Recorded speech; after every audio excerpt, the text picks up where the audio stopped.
নিজেও গুম ছিলেন। তো যেটা বলছিলেন ব্রিগেডিয়ার জেনারেল জনাব আজমি উনি অ্যা সেনাবাহিনীকে দেশপ্রেমিক আমি যে দিয়েছি সেটাতে উনার একটু আমি উনার প্রতি শ্রদ্ধা রেখেই বলছি যে, যে সেনাবাহিনী আপনাদের মতো অফিসারদেরকে তাদের ক্যান্টনমেন্টের ভেতরেই ১২ বছর ১৫ বছর এভাবে গুম করে রাখতে পারে, সেই সেনাবাহিনীকে আমি জীবনেও এদেরকে দেশপ্রেমিক মনে করি না। এরা হচ্ছে দুর্নীতিবাজ, এরা খুনি, এরা দেশদ্রোহী, এরা ভারতীয় দোসর। এখন বলবেন সরি, যে আমি একটু অনেক ইন্টারভিউ করতে চাই। সরি, আমি একটু না, না, না। ইন্টারভিউ করতে চাই। জি। ডিজিএফআই সেনাবাহিনীর অন্তর্ভুক্ত নয়। এটা ৩ বাহিনীর একটা সংস্থা যা সরাসরি প্রধানমন্ত্রীর আন্ডারে এবং সেনাবাহিনীর নিয়ন্ত্রণে নয়।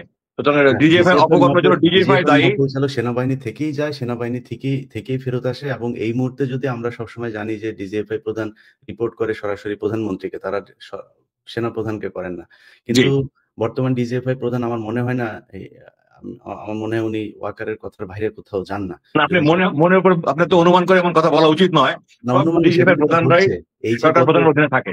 না নুরুকে আপনি মারা গেল, ১৯৯৬ তারপরে এই দেখেন, যে যা, যা এখন ১৯০০ ঢাকা বিশ্ববিদ্যালয়ে সারা ১৯৯৬ সালে বাংলাদেশে সেনাপ্রধান, তৎকালীন সেনাপ্রধান জেনারেল নাসিম অভ্যর্থনার চেষ্টা করেছিলেন।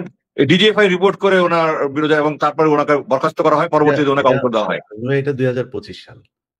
হ্যাঁ, তো বুঝতে পেরেছি। কিন্তু ডিজিএফআই সবসময় কিন্তু প্রধানমন্ত্রীর প্রত্যক্ষ নিয়ন্ত্রণে এবং সেনাপ্রধানের কোনো নিয়ন্ত্রণ নেই। তারা সেনাপ্রধানের কথা রেকর্ড করে।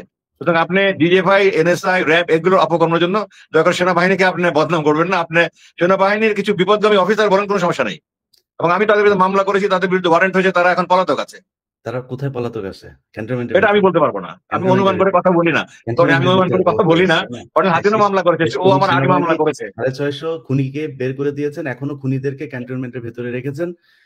আফ্রিদিকে নিয়ে পোস্ট ১০ মিনিট আগে পোস্ট করার পরে ১০ মিনিট পরে তারা অনুমোদন দেন। ঠিক আছে, ওকে এখন গ্রেপ্তার দেখানো হোক।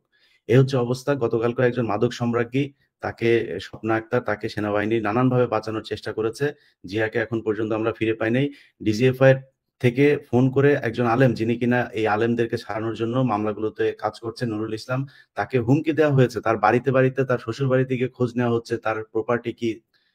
সে কোত্থেকে টাকা পয়সা পায় আলেমদেরকে করার জন্য এই খোঁজ নেওয়া হচ্ছে। দিস ইজ সেনাবাহিনী, না, না, আমি বর্তমান আমি সেনাবাহিনী। বুঝতে পেরেছি। যা করছে ডিজিএফআই যদি করে থাকে কিছু, সবই অপকর্ম। কিন্তু যেগুলো যে যদি সেনা প্রধানের নির্দেশে করছে, এটা আপনার অনুমান করে বলা উচিত নয়। তাহলে তাহলে যেইসব খুনিরা পিলখানা থেকে শুরু করে এই মেজর জিয়াকে নিয়ে আমরা আজকে আলোচনা করছি।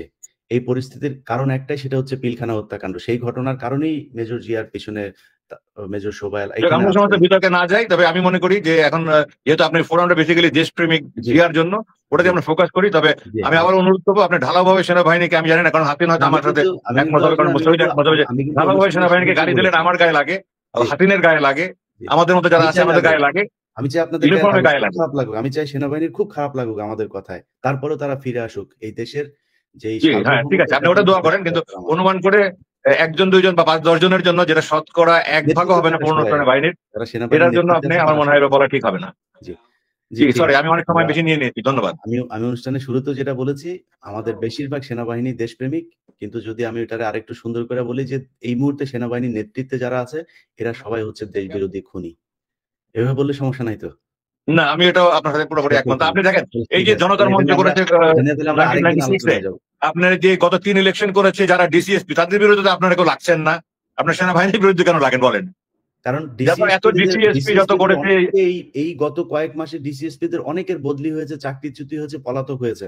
কিন্তু সেনাবাহিনী ক্যান্টনমেন্টের এক জিয়ার উপর দিয়ে সবকিছু দায় সেরে দিয়েছে ক্যান্টনমেন্ট। না, না, এক আমরা তো জিয়ার উপরে সেগুলো দেন না। জানি। এই আলোচনায় গেলে আবার অনেক কিছু বলতে হ্যাঁ, হবে। কিন্তু ডিজিএফ এর আলোচনা যাচ্ছি না। আমার সময় ৫ ডিগ্রি, তারা তো সবাই তো অবসরে পাঠানো ডেকে হয়েছে নিয়ে তাদের। গিয়ে আন্তর্জাতিক অপরাধ ট্রাইব্যুনালের প্রসিকিউটরের ক্যান্টনমেন্টের ভিতরে ডাকায় নিয়ে এরে আটক করা যাবে না। এটা আমরা দেখছি। এটা আইন না। সেনাবাহিনী পৃথিবীতে ফেরেশতা হয়ে আসে নাই। মানুষ হয়ে এসেছে, তাদের না, না, মধ্যে হঠাৎ পাপ থাকবে এই ফেরেশতার কথা কারণে। হচ্ছে না। কোন কিছু ফেরেশতার হয় না। কথা কোন হচ্ছে না বিচারই এখানে। হয় না। সেনাবাহিনীর বিচার হয় নাই স্যার কোনটাই। আচ্ছা, আজ কোনটাই পর্যন্ত হয় যারা নাই। অপরাধ করেছে তারা সেনাবাহিনীর পুরো বিচ্ছিন্ন বিচার সেনাবাহিনীর হয়েছে। শতকরা ১ ভাগও না। তারা শতকরা ১ ভাগ যদি অপরাধ করে, আপনি এটার জন্য ৯৯ ভাগ সেনাবাহিনীকে সেনাবাহিনী ধারাবাহিক পুরো সেনাবাহিনী দেশ বলতে দিয়ে পারেন দিয়েছে না। ইন্ডিয়াকে। আর কি দিবে? জি? আর কি দিতে চান? পুরো দেশ ইন্ডিয়াকে দিয়ে দিয়েছে এই সেনাবাহিনী। এটা দিস আমি ইজ আপনার সাথে তর্ক করে আমি ডিভিয়েট করতে চাই না। এটা নিয়ে জি, আপনার সাথে আমি অনেক জি স্যার, আপনার জি স্যার। কাউন্টার লজিক দিতে পারি। আমাদের আলোচনাটা স্যার অন্যদিকে চলে যাবে।